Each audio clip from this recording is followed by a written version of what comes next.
Today, on this occasion, I would like to take the opportunity to say a few words. And the reason for this is none other than the passing of dear Lhadri Kunchok. As many of you are aware, Lhadri Kunchok was the grand master of the Siring Art School in the Shechen Monastery in Nepal. For many years, he has dedicated his whole life to serve his root guru, Kyabje Dilgo Khyentse Rinpoche, first to follow Kyabje Dilgo Khyentse Rinpoche's instruction and advice to stay in Rumtik in the early years. Rumtik as 16 Jawankamapa's seat in India. During that time, Lhadri Kunchok, Grandmaster Kunchok, took the opportunity to learn under the patronage of the personal art master, Thangka painter master of 16 Jawankama. His name was Gyenla Taja. He is a very well known great Thangka artist, personal Thangka artist of the 16 Jawankama. So he had learned, Gen Kunchok had learned all the, training of Tibetan, especially the tradition of Kamagapti. Kamagapti tradition, if I'm not mistaken, it I think roots back to, of course, it all roots back to the, I think, one of the Kamapas. Now I'm not very exactly sure which Kamapa was it, but I think the Kamapa name was Kamapa Tingcho Dorje or Michu Dorje. Seven Kamapa or something. He himself was a well-known artist. So it roots back to that tradition. Of course, Kamagapti tradition has the basis, foundation of the Tantrayana, originated from India, and of course the visualization and treasure revelation instructions given by the treasure revealers of Tibet. And then also on top of that, it has the deep art influence of from China, ancient China. I think also a little bit of an influence from Newar and also ancient, traditions. But of course, I would say it is a authentically Tibetan, iconographic. Of course, this is not just like for like art and just like for entertainment, but this has great meaning connected to the practice also, and visualization and meditation.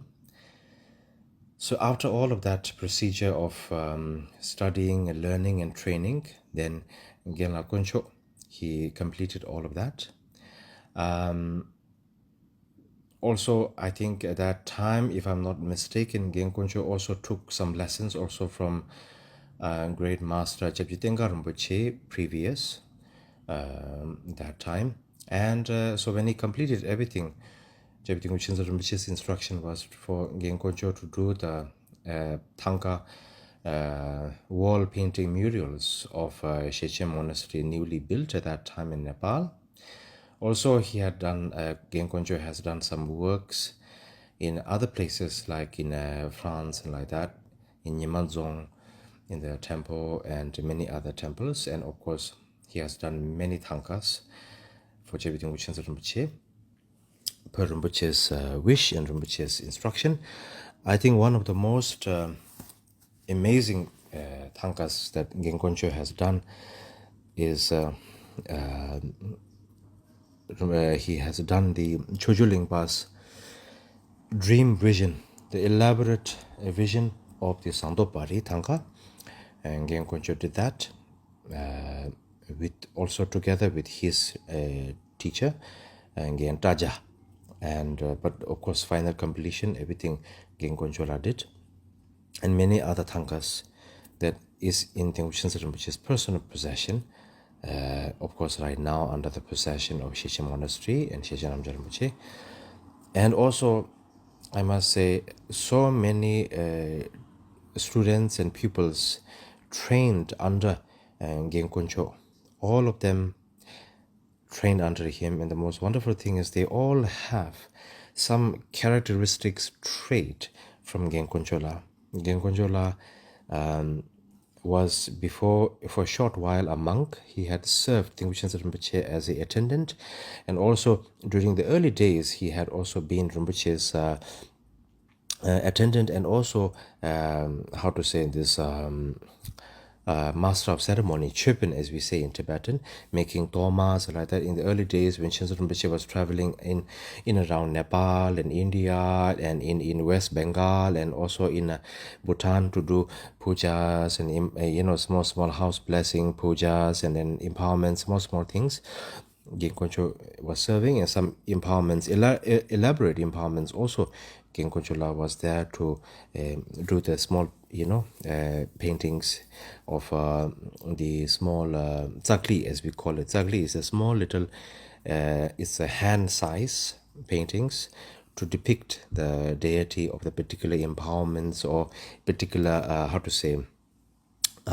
symbols and the particular kind of what you call that, deities, because some of the deities may possess in their hand particular items and ritual ornaments like that. So these will be painted in these small little pieces of these traditional paper or canvas, and then the Lama who is giving the empowerment will show it to the disciple during the time of the empowerment.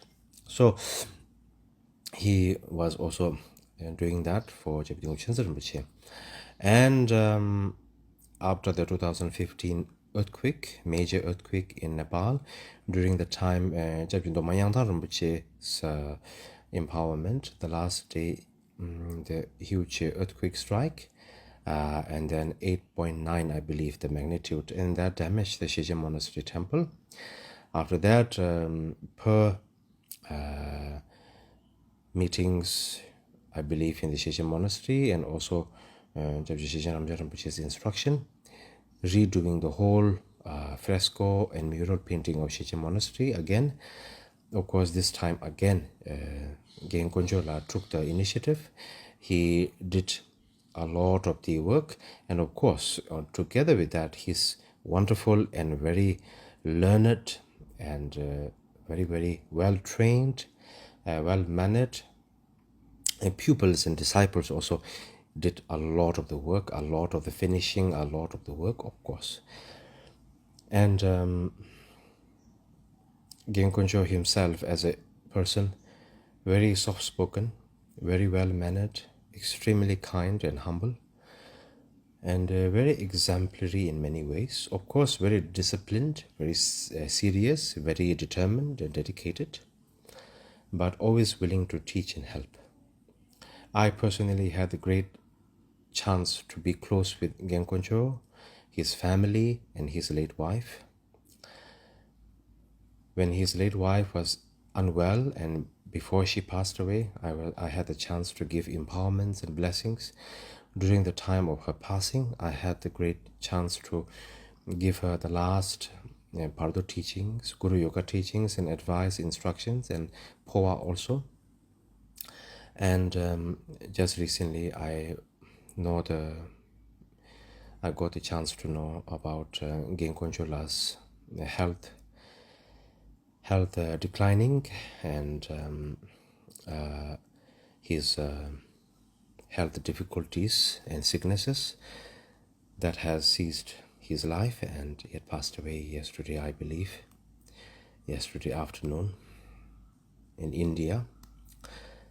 I got a chance to speak, to have a small word with Genkoncho. Of course, he was not able to talk, but I am very sure in my heart he has heard and immediately know that it was me speaking to him. I had the chance to have a video call with Genkonchola through the kind help from his daughter.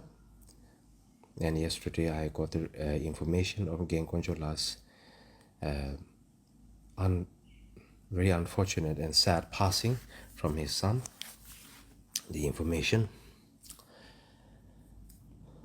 I must say, I had the great opportunity also to have so much time to spend with Genkonchola, to share about many things, stories of previous Dilgo Khyentse Rinpoche and about his life, about what he has done for Rinpoche, the small things, all the stories of the past, and then about the Thangka, about Kama Gapti's lineage, the reason, the meaning, how to make the mandala, how to make outer mandala, inner mandala, how to make Thangka, the painting of the Buddha's face, the size, the diameter, the meaning of each, detailed.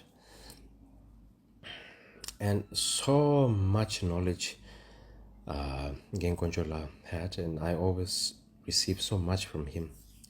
And whenever there was some puja or some pujas or some things that I was doing on my own personally, that I would do in Nepal, I would always ask Genkonchola to come and to partake it together. Also, I had requested Genkonchola to do many Thangka paintings for myself, and he very kindly did it. And of course, his wonderful and talented, trained pupils very kindly finished it for me, doing the finishing and filling up the how to say, the colors and coloring. I must say, my only word for Genkonchola is extremely kind, humble, and magnificent. It really is very sad for me personally to see, to recognize this moment of him passing. For me, any senior disciples of Dilgo Khyentse Rinpoche passing, it's a huge sadness for me, huge pain in my heart. I know this is the best teaching of impermanence and teaching of how to say, appreciation to life, impermanence, detachment, and emptiness of all innate nature. I know this is the best lesson, of using time and effort to practice as much as possible ourselves. I take that also very personally and very to my heart. I don't take this lightly at all. Yet, being a human being myself, I can't help it but to share my tear, my real tear, and to know the great sadness of what I have lost. Yeah. I have lost a very wonderful and a special person in my life. And it breaks my heart. And the only thing I would say is I was very lucky and very fortunate and joyful and rejoice. I rejoice the moments I have shared with Genkonchola, what he has offered me, what I've learned from him, what I've received from him. I've never taken anything for granted. What he has dedicated his whole life to do, to follow the advice and instructions of his guru, Kyabje Dilgo Khyentse Rinpoche, and to help all his pupils and disciples in the best way possible, regardless of everything, all above, And yes, I will always love him from the depth of my heart, and I will miss him extremely much. It is an absolutely sad and extremely painful moment for me. To lose someone like Genkonjola is the extremely biggest sadness for me, I must say. I just wanted to take this opportunity to just share a few of these, my heartfelt words about him. And I have no doubt that he is well beyond anything, He will go wherever he needs to go. I know that very well. I have no doubt in him.